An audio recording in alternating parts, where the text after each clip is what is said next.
I'm just saying, like, you guys be the people who promote these niggas so hard that people get brainwashed to like. During the Coast Contra episode, I set it off with saying that I don't like rappy rap no more. Right? You chimed in talking about you don't want to hear about people, shooting the ops. I don't. In the club, all that, all the stuff that we hear from rap music, right? So my motive, my reason for stating that was simply a lot of times we get stuff that gets suggested, right? Mm-hmm. And right. Do I want to say names? Let me think. No, you gotta go through all that. Because listen, we we real, right? we honest. So Coast Contra, I liked, right? We've always said, yo, this is dope. Mm-hmm. But we put it in a lane like, yo, that's in order to sit down and break it down, it's known that they're gonna spit a lot of lines and bars, right?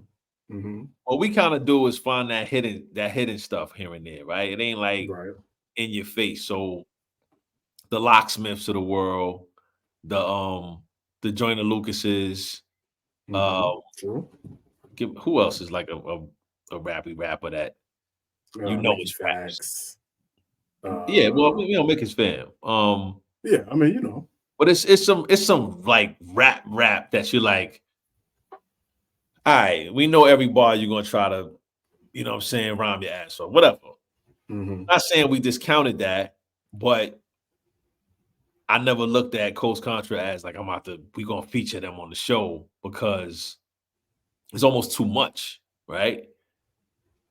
And the whole point of me saying that was highlighting the fact that it was a Coast Contra episode, right? So we're saying like, yo, if you're nice, it don't even matter what realm of content you fall in. We've done 38 Special. We've done Ransom. I'm not saying all they talk about is ops and drugs and whatever, but it's sprinkled in there. But it's done so well that we like, yo, this is fire. So, yes, you wake up not wanting to hear foolery. Sometimes people are like, yo, listen to this album, whether it's a Freddie Gibbs, a Conway, or whatever. And I told you, my first initial reaction is sometimes I listen to some of that stuff. If I'm in the crib with the kids, I'm yelling at them because it makes me angry. Like so I felt you on that. I was like, yo, I don't really want to hear about your ops. But if it's dope, it's dope. I felt the same way about lyrical miracle shit. You know what I'm saying? Raps involved in raps. My man Zoo called me. It was like, yo, you need the rappy raps. Y'all wilding, y'all tripping. And I didn't shut him down, but I said, yo, listen, here's what I'm going to tell you. Just because your content is about how nice you are and how whack other MCs are, doesn't mean you're nice. It doesn't. Doesn't mean it's nice. It really doesn't. I said the whole point of that episode was Eric Jamal did that shit in a way that was damn near flawless. Yeah. Normally that content I don't give a damn about. I don't give a fuck about no hip hop. You saving hip hop. I don't care. But he bodied that shit. Yeah, and I think we had that conversation after that offline, like to personify it and make hip hop like an actual human being. Like you think about hip hop in its beginnings, and it was supposed to be a fad, and it was supposed to be, it won't be around long, but it just passed the age of 50, and then you start having all these ailments and all of this. So I think in that context, the shit was done flawlessly. But I said that on the episode. I said, yo, I don't even like hip hop. And people took that as, I don't understand this show. You're NoBarsOff, but you don't like hip. It ain't about hip hop. It's about bars. It's about the words, the bars, the way these motherfuckers put these shits together. That Ras Austin verse was about life. That shit was dope. Like people understand. Not according to that voice note you got. Not according to my man. I think his name's Last Day. My man said that's just corny. It don't motivate him to get no money. Listen. They don't motivate him to get no money. Niggas need music for money motivation. I don't know. Listen. That man got more followers. What my man is trying to say is, and he's being diplomatic about it. Here's the situation. There are people that can rap. Mm-hmm. They can rap and rhyme words together. That does not mean you do it well. There are some people that craft these words and these poems because that's what they are. They craft them well. They're visually stimulating. They evoke thought. They evoke emotion. They evoke humanness. Yeah. Every song doesn't have to be about the shit we talking about. We don't want to be in the club all the time. We don't want to pop bottles. We don't want to spin the block. We don't want ops. We don't want none of that. We don't want my rapping is better than your rapping because I'm rapping and rapping. We don't want that. That's not what we get. That's what hip hop is built on. We get all of that. We get the culture. We get the foundation of it. We get all of that. But in this current state, there are so many ways that you can craft a well put together verse without using the standard issue things that go into the raps of the day. That's what we mean by we don't give a fuck about hip hop. Right. We're not talking about the actual game of hip hop. We're talking about we don't give a fuck about how well your rapping is. You can be Dr. Seuss with this shit. We don't care. If the words that you're putting together ain't well crafted enough for us to actually sit and be like, oh, if you're not getting nothing to that, sorry, keep it. We don't want to hear it. But I think people that's the short version. I think people confuse like a KRS verse where he's like he's doing an MC's act like they don't know. Like you a whack MC, you know what I'm saying? Really going in on MCs, right? And people be like, yo, that's the essence, that's hip hop. And I'm like, nah. When he did the MC and he was saying some dope lines, that's the essence of hip hop. Like the dope lines, not the predictable, not the here it comes punchlines. Not the lazy rhyme scheme where you only rhyme in 2 bars. Then you go to another 2 bars that rhyme. Then you go to another 2 bars that rhyme. Then you come back. No schemes, nothing to elevate your mind, nothing to make you think. Like nothing that takes time to be crafted. Nothing that it's just it's always right there in front of you. It's never So to combat both of our takes where you said you don't want to hear about the ops, and I said I don't want to hear rappy raps.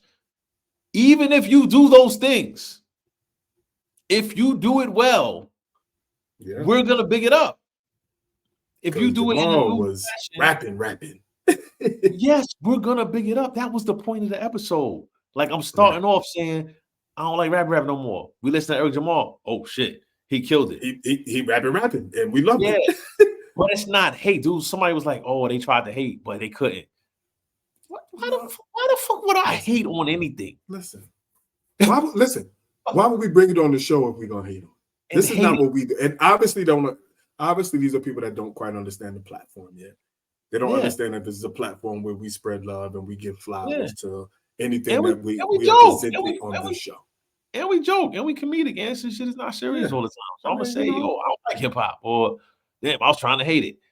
Like, no, it wasn't. Like, listen, man. Y'all just tune in and relax, man. Just enjoy the show. This is what we do. We're comedians in our on part-time schedule. This is barbershop talk. This is dorm room talk. We went to school together. This is how we interact. This is what we do. But when it comes to these bars, when it comes to these lines, when it comes to the shit that we talking about, be talking about something. Something. Just not.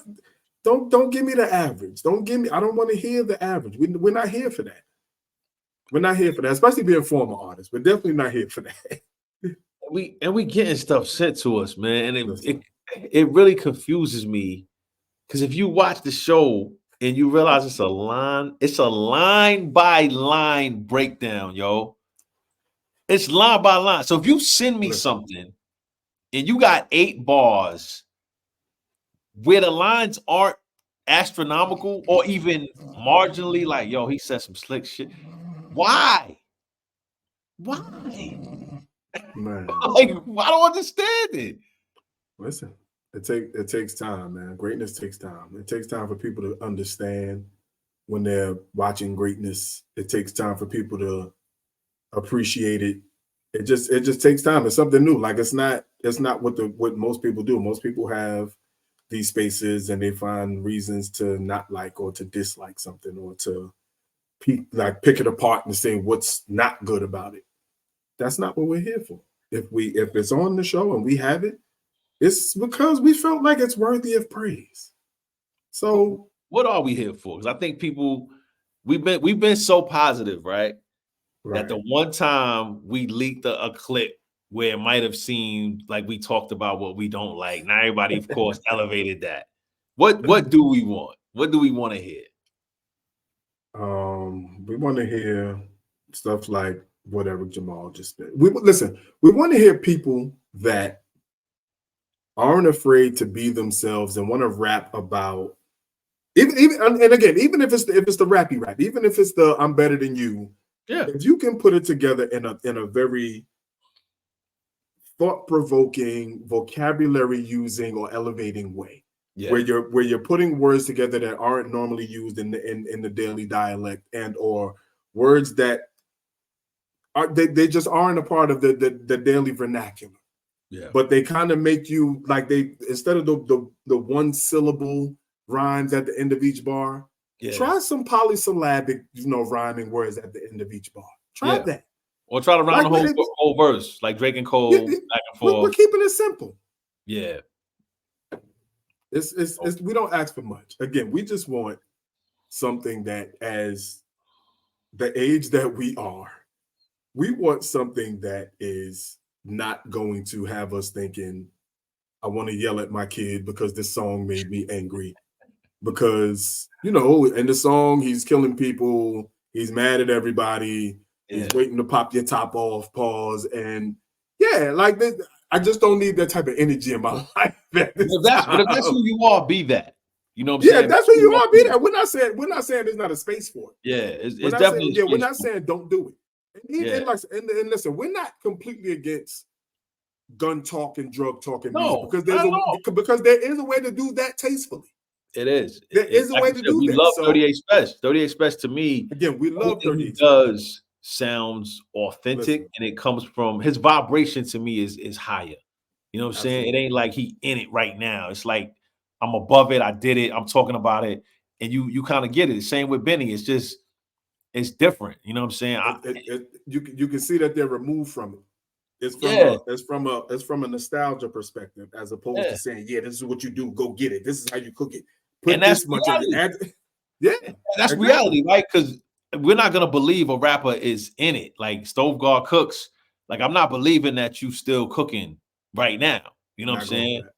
I don't even like that name, but that's another story. That's the thing. Like that's who my man was referencing. Like, yo, he in the Stove God, Rock Moss lane. And them lanes are cool, right? But personally, we have an issue with Wayne, and that I talked about. Not an issue, but I was like, I would love to hear grown up Wayne.